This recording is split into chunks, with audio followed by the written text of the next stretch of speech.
శ్రీమాత్రే నమః. మనోజవం మారుతుల్యవేగం జితేంద్రియం బుద్ధిమతాం వరిష్టం వాతాత్మజం వానరాయూధముఖ్యం శ్రీరామదూతం శిరసా నమామి. జై శ్రీరామ్, జై హనుమాన్. వీక్షిస్తున్నటువంటి ప్రేక్షకులందరికీ కూడా హనుమంతుల వారి యొక్క అనుగ్రహము కలిగి మరి ఈ ఏప్రిల్ మాసంలో మనకి మీనరాశిలో జలరాశిలో ఆల్రెడీ కొన్ని నెలల పాటుగా పెద్దగ్రహమైనటువంటి మరి పాపగ్రహమైనటువంటి శని భగవానుడు మీనరాశిలో ఉంటూ కొన్ని రాశుల వారికి ఎన్నో ఇబ్బందులను కలిగజేస్తూ మరలా ఇంకొక పాపగ్రహమైనటువంటి కుజగ్రహ భగవానుడు అదే రాశిలోకి శనితో పాటుగా దాదాపుగా ఒక 42 రోజులు ప్రయాణం చేస్తూ ఏప్రిల్ 2వ తేదీన పూర్వాభాద్ర నక్షత్రము 4వ పాదంలో అడుగు పెడుతూ మీనరాశిలో ఏప్రిల్ 6వ తేదీ నుండి ఏప్రిల్ 21వ తేదీ వరకు కూడా శని భగవానుడితో ఉత్తరాభాద్ర నక్షత్రములో ప్రయాణం చేస్తూ ఎన్నో విధాలైనటువంటి ఇబ్బందులని కొన్ని రాశుల వారికి విశేషమైనటువంటి ఫలితాలని అందచేస్తూ అలాగే 22వ తేదీ నుండి ఏప్రిల్ మే 10వ తేదీ వరకు కూడా ఈ కుజుడు శనితో పాటుగా మరి ప్రయాణం చేస్తూ తర్వాత మేషరాశిలోకి ప్రవేశిస్తాడు. మరి మే 10వ తేదీ వరకు ఈ యొక్క కుజ శనుల యొక్క ప్రయాణము దీర్ఘకాలిక ప్రయాణము దాదాపుగా 40-42 రోజుల ప్రయాణ కాలము ఏ రాశుల వారికి ఏ విధంగా ఉంటుందో తెలుసుకునే ముందు మరి ముఖ్యంగా కుజగ్రహము అంటే మంచి ఆవేశపూరితమైనటువంటి గ్రహము, అగ్రెసివ్నెస్ అంటే కుజగ్రహము. అలాగే కొట్లాట్లు కానీ అట్లాగే చోరత్వము అంటే దొంగతనాలకి సంబంధించిన విషయం కానీ ముఖ్యంగా అద్దు అదుపు లేనటువంటి సిచ్యువేషన్స్, అది వెహికల్ పరంగా ప్రయాణం చేసేటప్పుడు లేదా ఎవరితోనైనా సరే మాట్లాడేటప్పుడు ఏదైనా ఒక కార్యాన్ని ప్రారంభించి చెయ్యాలి అనుకునే లోపలే చేసేద్దాం అనేటటువంటి ఒక మనోవికారాన్ని కూడుకున్నటువంటి గ్రహము ఈ కుజగ్రహము. మరి ఈయన సాక్షాత్తు చాలా నిదానంగా ప్రశాంతంగా ఒక ప్రణాళికను తయారు చేసుకొని దాదాపుగా 2 నెలల ముందు చేసేటటువంటి పనిని ముందు కాలంలోనే జాగ్రత్తగా అమర్చుకొని ప్రశాంతంగా చేయాలి, ఏది చేసినా శాశ్వతంగా నిలబడి ఉండాలి అనేటటువంటి మరి ఆలోచనతో ప్రయాణం చేసేటటువంటి ఈ శని భగవానుడు. ఇరువురికి కూడా ఒక గ్రహానికి ఉన్న తత్వము ఈ గ్రహానికి ఉండదు. ఈ రెండింటి మధ్య పరమ శత్రుత్వం ఉన్నటువంటి గ్రహాలు ఈ యొక్క కాలచక్రంలో శని భగవానుడు మరియు కుజ భగవానుడు. భూమికి దగ్గరగా ఉంటూ మరి చంద్రుడు ఎంతైతే మన మనసు మీద ప్రభావితం చేస్తాడో అట్లాగే నెక్స్ట్ స్టెప్లో ఉన్నటువంటి కుజ భగవానుడు తన యొక్క ప్రభావాన్ని అత్యధికంగా మనుషుల యొక్క జీవుల యొక్క శరీరం మీద వారి యొక్క ఆరోగ్యం మీద ప్రభావితం చూపిస్తూ ముఖ్యంగా మనకి బ్లడ్ రిలేషన్స్ అంటే రోగ ప్రసరణ వ్యవస్థ మొత్తము కూడా ఈ యొక్క కుజుడే కారకత్వాన్ని చేస్తూ ఉంటాడు. అట్లాగే శని భగవానుడు మరి పాదాలకి మోకాళ్ళకి అట్లాగే నరాలకి సంబంధించినటువంటి ఈ శని భగవానుడు, ఈ 2 గ్రహాలు కూడా జ్యోతిష శాస్త్రంలో దీర్ఘకాలిక అనారోగ్య సమస్యలని సూచించేటటువంటి గ్రహాలు. అంటే ఒక పట్టాన వీరు అంటే ఎవరికైనా సరే కుజగ్రహానికి సంబంధించినటువంటి నక్షత్రాలు కానీ దశలు అంటే ఈ కుజశనులకి సంబంధించిన దశలు అంతర్దశలు జరుగుతున్నట్లయితే వీరికి గనక జన్మజాతకాలలో ఎవరికైనా దశలు కానీ అంతర్దశలు కానీ విదశలు కానీ జరుగుతూ గోచారంలో ఈ గ్రహాలు ఈ రాశుల వారికి ఉన్నటువంటి స్థానాన్ని బట్టి వారికి తీవ్రమైనటువంటి ఎన్నో నొప్పులు కావచ్చు, తీవ్రమైనటువంటి ఆపరేషన్కి సంబంధించిన సమస్యలు కావచ్చు, లేకపోతే అప్పుల బాధలు. కుజుడు అప్పుల్ని సూచిస్తాడు, శని తొందరగా తీర్చే పరిస్థితినివ్వడు. అంటే విపరీతమైనటువంటి రుణబాధలు. ఇరువురు కూడా శత్రువుల్ని వృద్ధి చేసేటటువంటి గ్రహాలు. అట్లాగే వీరు ఉద్యోగం మీద ఎక్కువగా ప్రభావితం చేపిస్తూ ఉంటారు.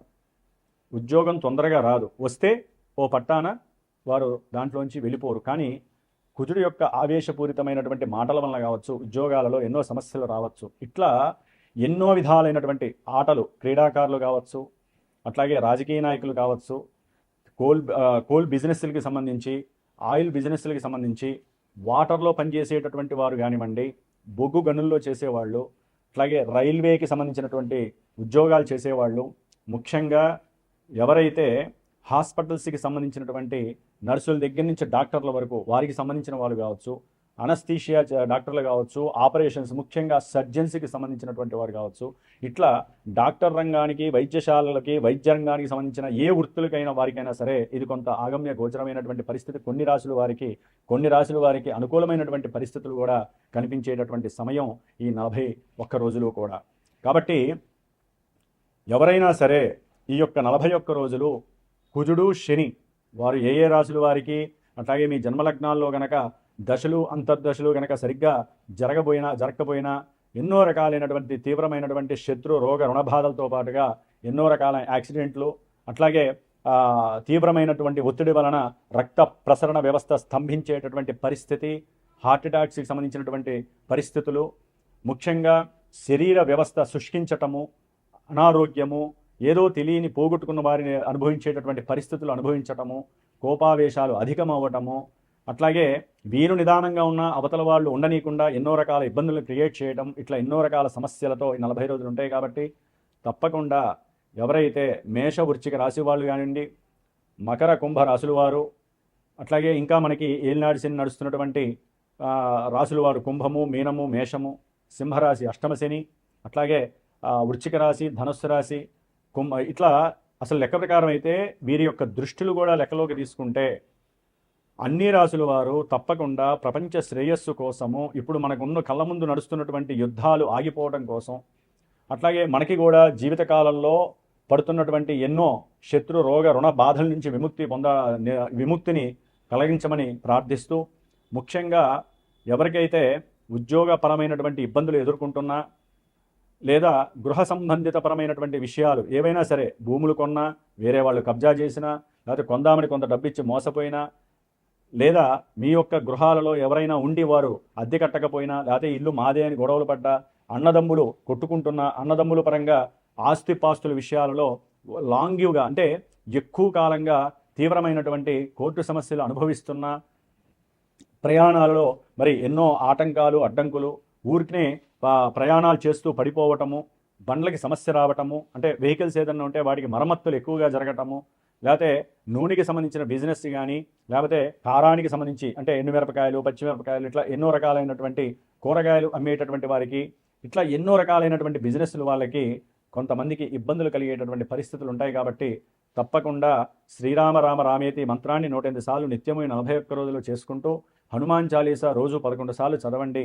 ఒక రోజు గడిస్తే మనకి 39 రోజులు, 2 రోజులు గడిస్తే 38 రోజులు, ఇట్లా లెక్క వేసుకుంటూ ఉంటే మరి ఈజీగా కూడా మనం చేసే ప్రయత్నము చేసుకుంటూ ఉంటే హనుమంతుల వారి యొక్క అనుగ్రహంతో మనం చాలా ప్రశాంతంగా ఉండగలిగేటటువంటి పరిస్థితి కనబడుతోంది.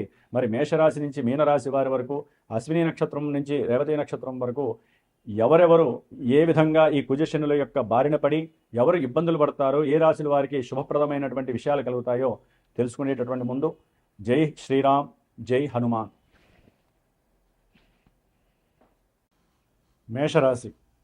మేషరాశి వారికి ఏప్రిల్ 2వ తేదీ నుండి మే 10వ తేదీ వరకు కూడా జన్మ రాస్యాధిపతి అయినటువంటి, అష్టమాధిపతి అయినటువంటి కుజ భగవానుడు 12వ స్థానమైనటువంటి మీనరాశిలో శని భగవానుడితో కలిసి దాదాపుగా 40 రోజులు ప్రయాణం చేస్తూ ఉంటాడు.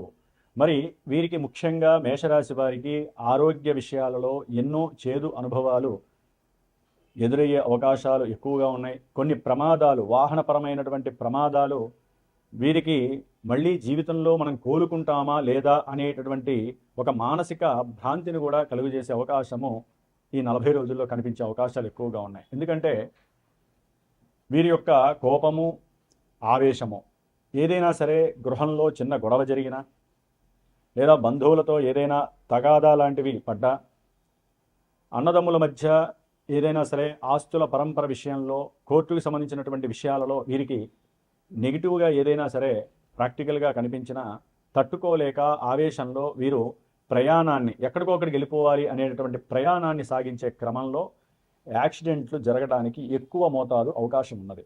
ఇక్కడ కొంచెం వీరు ఆవేశాన్ని తగ్గించుకోవాలి, 40 రోజులు మనకి బాలేదు, జాగ్రత్తగా ఉండాలి అని వీరు తమంతట తాము సంస్కారం చేసుకోవాలి. మానసిక సంస్కారము అంటారు. ఎందుకంటే ఇక్కడ కుజుడు శనితో కలవటం ద్వారా ఎముకలకి సంబంధించినటువంటి ఇబ్బందులు కలగటానికి, అట్లాగే గుండెకి సంబంధించినటువంటి రక్త ప్రసరణ వ్యవస్థలో కానీ, లేకపోతే ఊపిరి పీల్చుకునేటటువంటి మరి గాలిగొట్టం ఉంటుంది, ఆ గాలిగొట్టానికి సంబంధించినటువంటి వ్యవస్థలో కానీ ఎక్కడో అక్కడ ఇబ్బందులు కలిగి ఆపరేషన్స్ దాకా వెళ్ళగలిగి హాస్పిటల్స్ చుట్టూ తిరిగే పరిస్థితి కూడా కనిపిస్తుంది. మరికొంతమందికి మేషరాశి వారికి వారు చేసేటటువంటి వృత్తి ఉద్యోగ వ్యాపారాదుల్లో పెట్టినటువంటి పెట్టుబడులు అవతల వాళ్ళు మోసం చేస్తున్నారు అనేటటువంటి భావన కానీ, ఎవరైనా సరే బంధువుల్లో కానీ, తెలిసిన వ్యక్తి వాళ్ళకి తెలిసిన వ్యక్తుల్లో కానీ, మీరు పనిచేసేటటువంటి ఆఫీసుకు సంబంధించినటువంటి వ్యక్తుల్లో కానీ ఎవరో ఒకళ్ళు ఏదో విషయాన్ని మీకు తెలియజేస్తారు. దానివలన మీకు కోపం ఎక్కువయ్యే అవకాశం ఉంటుంది. మీ కింద పనిచేసే వాళ్ళతో మీరు సరిగ్గా ఉండలేరు. అట్లాగే కొత్తగా పరిచయమైన వాళ్ళతో గొడవలు పడడానికి ఎక్కువ అవకాశాలు ఉన్నాయి. చేసేటటువంటి ఉద్యోగంలో మీ ఆవేశమే మీకు శత్రుత్వం వహించి ఉన్న ఉద్యోగము పోతుంది. లేదా మీ మీద కొంతమందికి అయితే కనుక చేసేటటువంటి ఉద్యోగంలో ఇప్పుడు కుజుడు యొక్క పరిస్థితి బాలేక ఎన్నో అవమానాలు పడి ఆ అవమానాలు తట్టుకోలేక మీరు ఏదైనా సరే చోరత్వము అంటే దొంగతనం చేసి పోలీస్ స్టేషన్లకి చెరసాలకి వెళ్ళేటటువంటి కర్మని కూడా శని భగవంతుడు ప్రసాదిస్తున్నాడు. అంటే ఇక్కడ ఏంటంటే మీరు అనుకున్నది జరగట్లేదు, ఏదో అనుమానము, ఏదో అవమానము, అకస్మాత్తుగా మీకు కలిగేటటువంటి కొన్ని నెగిటివ్ ఫీలింగ్స్, మీకు అనుకున్నది జరగలేదని గృహ సంబంధిత విషయాలలో, అన్నదమ్ములకి సంబంధించిన విషయాలలో, బంధువులకి సంబంధించినటువంటి విషయాలలో, ఉద్యోగాలకి సంబంధించిన ప్రమోషన్స్కి సంబంధించిన విషయాలలో, భార్యాభర్తల మధ్య ఉన్నట్టుండి ధన విషయమైనటువంటి ఏదైనా ప్రయాణాలకు సంబంధించినటువంటి విషయాలు కానీ, అంతకుముందు ఏదైనా సమస్యలు అనుభవిస్తున్నట్లయితే అవన్నీ అకస్మాత్తుగా ఒక తాటి మీదకి వచ్చి కుజశనుల యొక్క కలయిక మీకు ఒక ప్రమాదంగా సూచించే అవకాశం ఎక్కువగా కలుగుతోంది. కాబట్టి కొంచెం జాగ్రత్తగా ఉండాలి. ఏదైనా భూముల్ని అమ్మేటటువంటి అవకాశం వచ్చినప్పుడు కొంచెం ఆవేశంతో కాకుండా ఆలోచనతో ముందుకు వెళ్ళండి. వచ్చినటువంటి లాభాన్ని ఎంతో కొంత కొంచెం ఓకే ఇది చాలు అనుకొని ప్రయత్నం చేయండి తప్ప వాగ్వాదాలు ఎక్కువయ్యే అవకాశం ఉంటుంది. దాని ద్వారా వచ్చినటువంటి బేరం వెనక్కి వెళ్ళిపోవటం, దాని ద్వారా మీరు అకస్మాత్తుగా కుటుంబ పోషణకి లేకపోతే ఏదైనా సరే కొన్ని విషయాల కోసమని అప్పు చేయాల్సిన పరిస్థితి ఎక్కువగా ఉంటుంది. ఆర్థిక రుణ బాధలు మిమ్మల్ని ఊబిలోకి నెడుతున్నాయి. దీర్ఘకాలిక అనారోగ్య సమస్యలు, ముఖ్యంగా ఎవరికైనా సరే మూర్ఛరోగం ఉన్నా, లేకపోతే ఎముకలకి సంబంధించిన సమస్యలున్నా, ఆపరేషన్స్ అయినటువంటి వారికి మరలా తిరిగి కొట్టేటటువంటి ప్రమాదాలు ఎక్కువగా ఉన్నాయి. కాబట్టి సరే గోచారంలో కుజశనుల యొక్క ప్రమాద తీవ్రత అధికంగా ఉంది అని చెప్పి భయపడాల్సిన అవసరం కాదండి. మనకంటూ జన్మజాతకం అనేటటువంటిది ఒకటి ఉంటుంది. పుట్టినప్పుడు ఆ జన్మజాతక ఆధారంగా ఒక లగ్నము, ఆ లగ్నానికి మళ్ళీ అనుసంధానంగా మనకి దశలు అంతర్దశలు చంద్రుడి వలన ఏర్పడుతూ ఉంటాయి. ఇప్పుడు కనుక దశలు అంతర్దశలు మనకి యోగ్యకరంగా రాజయోగకరంగా ఉన్నాయనుకోండి, ఇందాక చెప్పిన వాటిల్లో చాలా వరకు మీకు ఒక ఓదార్పునిస్తాయి. ఉన్నతమైనటువంటి ఉద్యోగరీత్యా కొంతమంది విదేశాలకు వెళ్ళొచ్చు, కొంతమందికి భూములు అమ్మి పెట్టుబడి ఏదైనా వ్యాపారంలో కానీ ఉన్నతమైన ఉద్యోగంలో కానీ పెట్టుబడి పెట్టేటటువంటి అవకాశాలు ఉండొచ్చు. అట్లాగే బంధుమిత్రాదులతో ఏదైనా సమస్యలుగా ఉన్నదాన్ని మీరే దాన్ని నివృత్తి చేసుకునే పరిస్థితులు కనిపించవచ్చు. ఇట్లా మనకు ఉన్నటువంటి దశలు అంతర్దశలు ఆమోదయోగకరంగా కనుక ఇప్పుడు ఉన్నట్లయితే గోచారంలో ఈ కుజశనులు ఇచ్చేటటువంటి ఫలితాలు ఒక మోతాదులో తగ్గే అవకాశాలు ఉంటాయి. ఏదేమైనప్పటికీ రాశి ప్రభావం అంటే చంద్రుడు ఉన్నటువంటి రాశికి వెనక భాగంలో 2 పాపగ్రహాలు ఉన్నాయంటే శాస్త్రరీత్యా మనకి చాలా చాలా ఘోరాలని, ఇబ్బందులని, ప్రమాదాలని, ఈతి బాధల్ని, ముఖ్యంగా ఏలినాడి శని ప్రభావంతో పాటుగా ఈ కుజుడు శనితో కలిసి ఉండటం మరి అత్యంత ప్రమాదకరమైనటువంటి దోషప్రదం. కాబట్టి ఎవరైనా సరే మరి కొత్త సంవత్సరం ప్రారంభమైంది, ప్రారంభంలోనే సమస్యలు అధికంగా వచ్చినాయి కాబట్టి అగ్ని, చోర, వాహన ప్రమాదాలు, ఉద్యోగ పరమైన అట్లాగే గృహ సంబంధిత, అన్నదమ్ముల సంబంధిత విషయాలలో రుణబాధలు కానివ్వండి, శత్రుబాధలు కానివ్వండి నివృత్తి చేసుకోవడానికి మీ వంతుగా మీరు చక్కగా కుజశనులకి సంబంధించినటువంటి జపములు ఆచరింపజేసుకొని దానాలు ఇచ్చుకొని, అట్లాగే ఆంజనేయ స్వామి యొక్క ఉపాసన ఈ 41 రోజులు చేయండి. మన యొక్క శ్రీమాత జ్యోతిషాలయ పీఠంలో జ్యోతిష్య పరిశీలనతో పాటుగా మరి పీఠంలో ఇలాంటి కొన్ని ఇబ్బందులు ఎదురైనప్పుడు తప్పకుండా వారందరి యొక్క క్షేమం కోసము ప్రత్యేకించి నేను ఈ 41 రోజులు కుజుడికి శనికి జపతపాదులు ఆచరిస్తూ హనుమంతుడికి ప్రీతికరమైనటువంటి కుజుడికి, వీళ్ళిద్దరికీ కూడా హనుమంతుడు చాలా విశేషమైనటువంటి దేవత కాబట్టి హనుమాన్ చాలీసా మరియు మన్యు సూక్త పారాయణ జపాన్ని ఆచరిస్తూ మే 12వ తేదీన చాలా విశేషముగా నవగ్రహ నక్షత్ర సుబ్రహ్మణ్యేశ్వర పవన సూక్త మన్యు సూక్తములతో శ్రీ సీతారామచంద్రస్వామి వారి యొక్క హోమంతో పాటుగా హనుమంతుల వారి యొక్క సహస్రనామ హోమాన్ని ఆచరింపజేస్తున్నాను. కాబట్టి ఎవరైనా సరే భయాన్ని వదిలేసి, ఇప్పుడున్నటువంటి పరిస్థితి చాలా గడ్డు కాలం కాబట్టి మేషరాశి వారు ముఖ్యంగా గుర్తుపెట్టుకోండి, 41 రోజులు మితంగా తినండి. అట్లాగే వీలుంటే బద్ధకాన్ని వదిలేయండి, ఆవేశాన్ని తగ్గించుకోండి. ప్రశాంతంగా బతకటానికి ఈ 41 రోజులు భగవంతుడు మీకు ఇస్తున్నటువంటి సరైనటువంటి రోజుగా మీరు భావించండి. ఉప్పు కారాలు తగ్గించండి. అట్లాగే నిదానంగా చేసే పనుల యందు కొంచెం వేగాన్ని పెంచడానికి ప్రయత్నం చేయండి. అతిగా ఆలోచించకుండా ప్రతిదీ కూడా నాకు సులభంగా, సరళంగా, ప్రశాంతంగా సాగుతుందని భావించండి. ఓం ఆంజనేయాయ నమః.